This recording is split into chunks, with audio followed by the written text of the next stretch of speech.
Hey everybody, welcome to the show. Coming up in this episode, we're going to talk about one of the most popular good neighbor hotels at Disneyland, at least where Dizzers are concerned, the Howard Johnson's Anaheim. Coming up next, from the Bob Varley Studio in Orlando, Florida, this is the Diz Unplugged.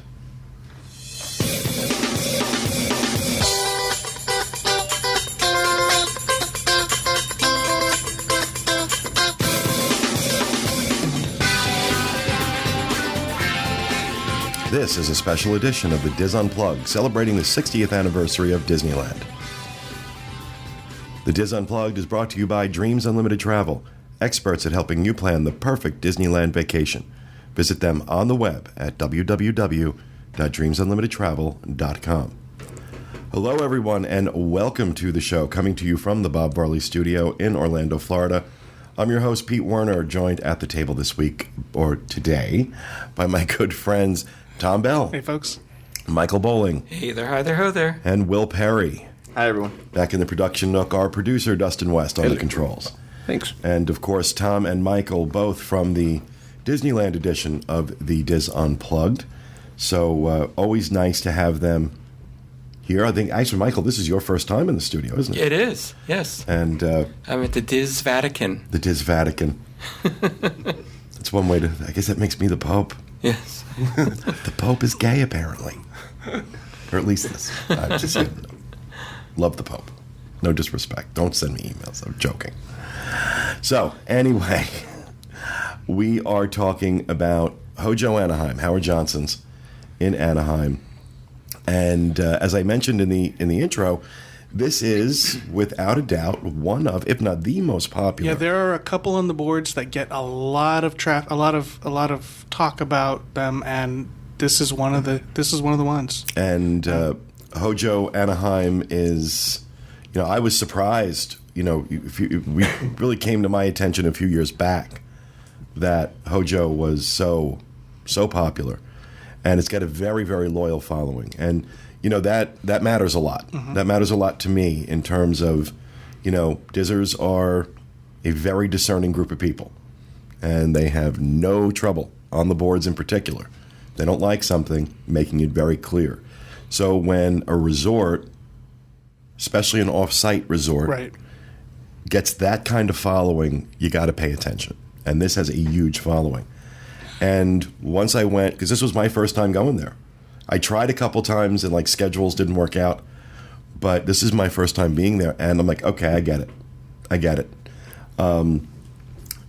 This is located really, it's across the street. Yeah. It's right there. And the walk... 8 minutes. 8 minutes. Tom has timed it. But before we get too far into that discussion, we do have a video that Dustin has put together to give you a little overview of the Howard Johnson's Anaheim. Here it is.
All right, great job on that, Dustin. Thank you. As you can see from that video, and again, for those of you who are watching, you just saw it.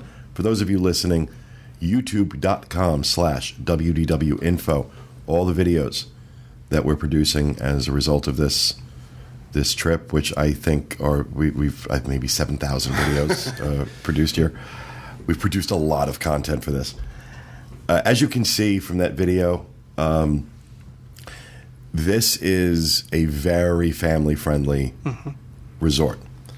Not only do you have that great splash zone, Right. As part of the pool area, just lots of water features and it's very popular. I mean, that's a lot of people. Well, one of the reasons it is so popular on the Diz is because of that pool and that splash zone.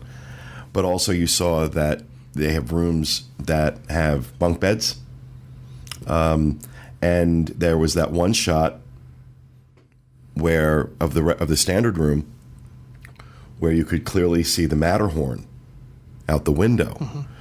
That wasn't an effect we added in post. That's what you look at when you walk in the room. Right. And that was the first room they took. I mean, and like I said, they knew we were coming. They took us around. This was not, our usual hotel review where it's stealthy and they don't know we're there.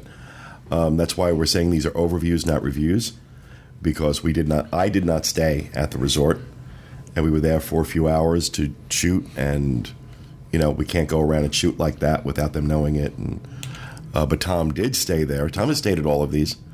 Not just as part of this event, but previously. He's always reviewing off-site hotels. Tom has a long string of off-site hotel reviews as part of the Disneyland edition of the Diz Unplugged that you should absolutely check out. But so they take us into that room, and I had to stop for a second because the Matterhorn fills this window. Right. It's a big window at the end of this room, and you walk in, and I'm like, really? Because I just, here, as I've said before, our off-site hotels, with the exception of, Swan and Dolphin aren't off-site, they're on-site, but they're just not owned by Disney, aren't close enough usually to get any of that. Right. And if they are, it's downtown Disney you're looking at, not the Magic Kingdom. So to, be in your room and look out the window and see the Matterhorn. And that means if you can see the Matterhorn, you can see the fireworks. Right. And you can hear the steam trains, even from the Howard Johnsons. Yeah, but important to note that they updated all the windows that face that direction. Because at one point, I guess, there was a lot of noise pollution coming from the highway. Also the back of the hotel is against the freeway, and so they doubled the windows there as well. Exactly, to make sure that... Yeah. And they showed us an example of with the windows open how loud it was. Then you close them and it was like soundproofing. So it's the rooms are really, really nicely appointed. They're very comfortable, and they are a lot of Disney touches. You've got a lot of Disney artwork in the rooms, and kind of carries that feel across. So in this one picture we're showing right now, you got the big tiki room poster. And you will notice that the color, from the carpets to the walls to the bedding, all kind of feed that theme. So there is a really nice feel and theme to these rooms, every one that we went into. And there are a number of room categories that you have here. You've got everything from a one queen bed to a bunk bed set configuration, 2 double beds, 1 king bed, 2 queen beds. You have standard rooms, you have deluxe rooms, superior rooms. There's, you have accessible rooms, of course, suites. There's a lot of, there's even a 1 king, 1 bunk suite available to book. So you've got a lot of options here. There's a lot of configurations. Again, I think one of the reasons it has the popularity it has is because of the number of options that it has. Not to mention the fact that it is an 8-minute walk, as Tom said. So on all these Good Neighbor hotels that we're talking about, I asked on the boards, why do you like them? What are your thoughts? I think the best thing we can say about How Johnson's comes from longtime lurker, who in the last 7 years has stayed there 29 times. 29 times. So that tells you that it's popular. And it also says it's consistent. Yeah.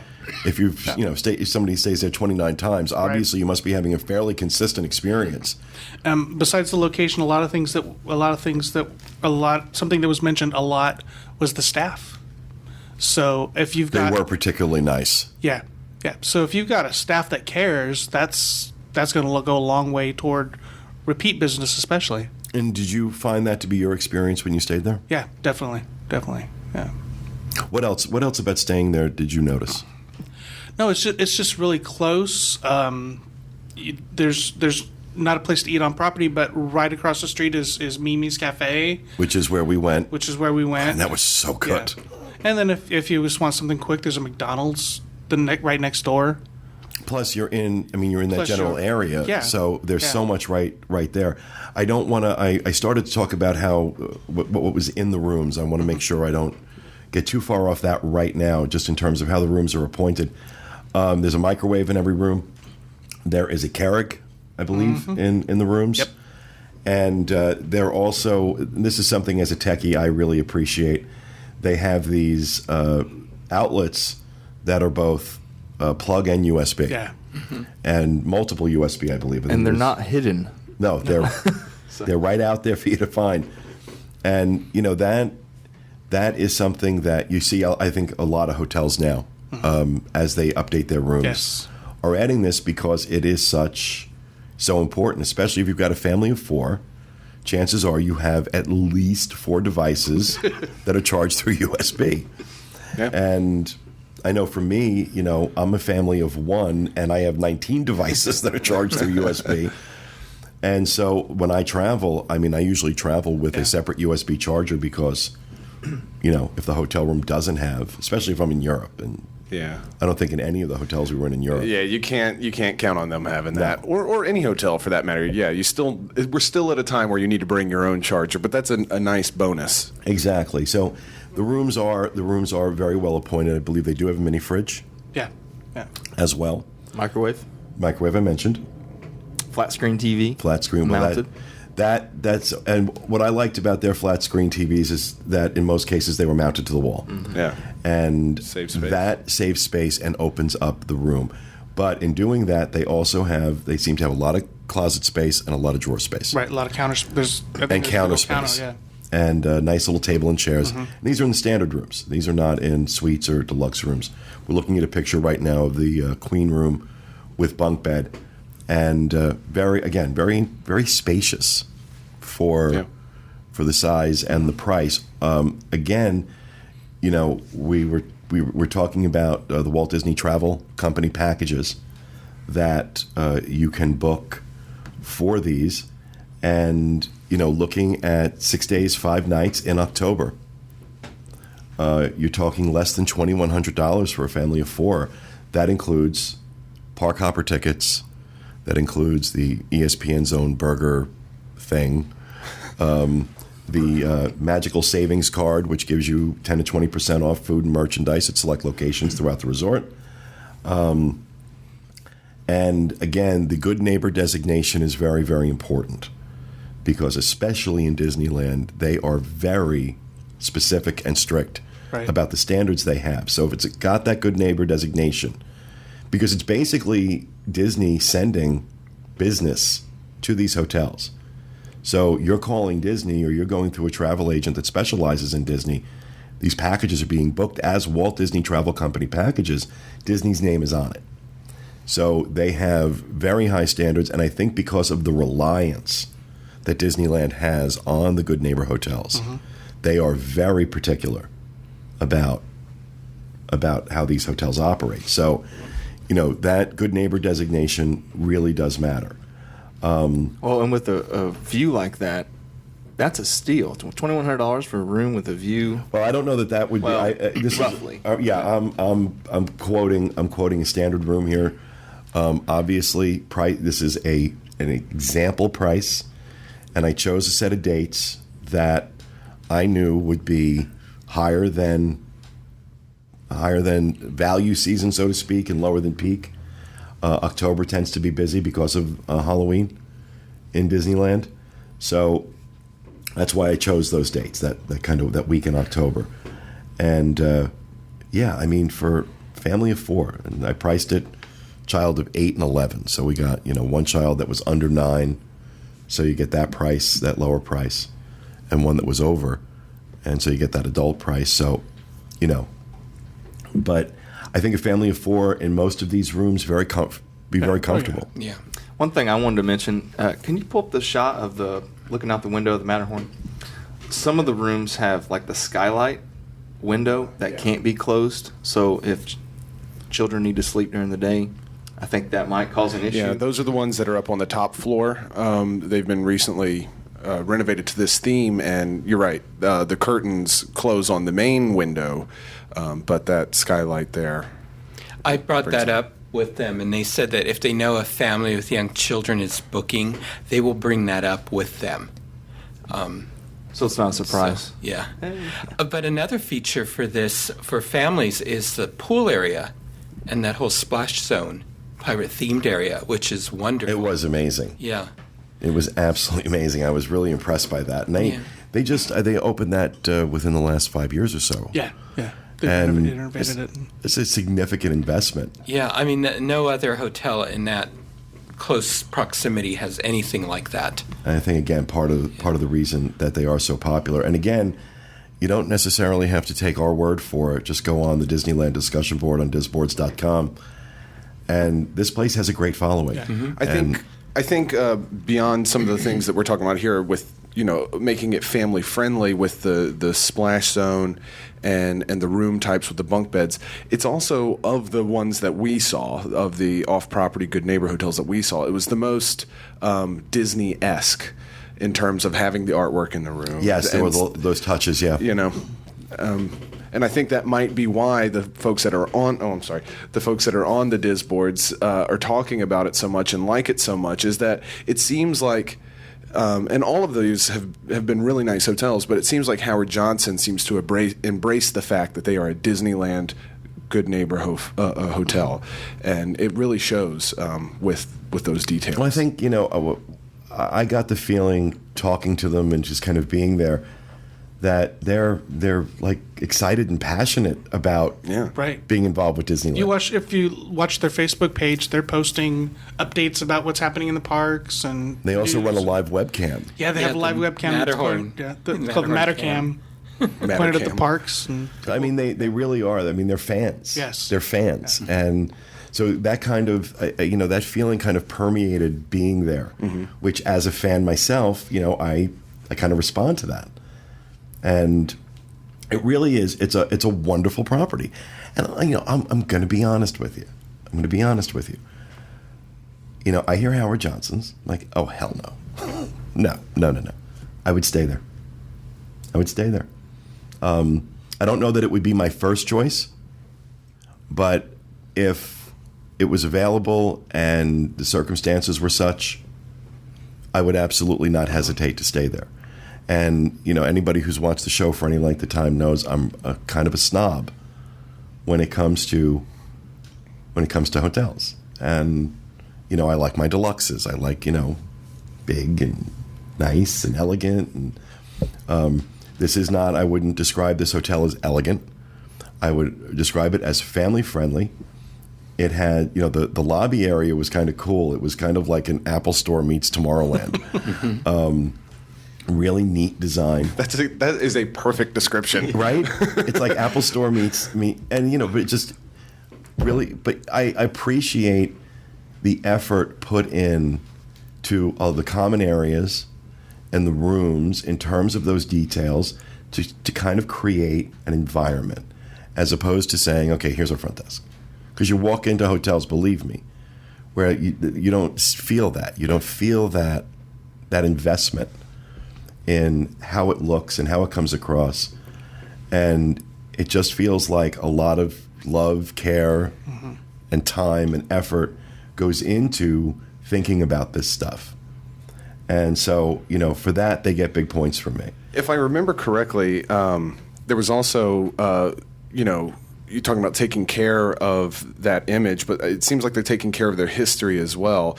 Beyond the main tower that exists, there's the other buildings that span out. And if I remember correctly, I mean, this is like original architecture from that time. I don't know exactly when it was built, but they seemed very proud that they had this particular style of architecture. And yeah, that's right. They were mentioning that to us. Yeah. It's an awesome resort. It has earned, deservedly so, a great following among Dizzers, and go check it out and you'll understand why. So that is going to do it for our discussion of the Howard Johnson Resort Anaheim for this episode. We hope you enjoyed it. We'll be back with you again next time with another edition of the Diz Unplugged. Thanks for being with us, everyone, and remember, go to Disneyland. Bye.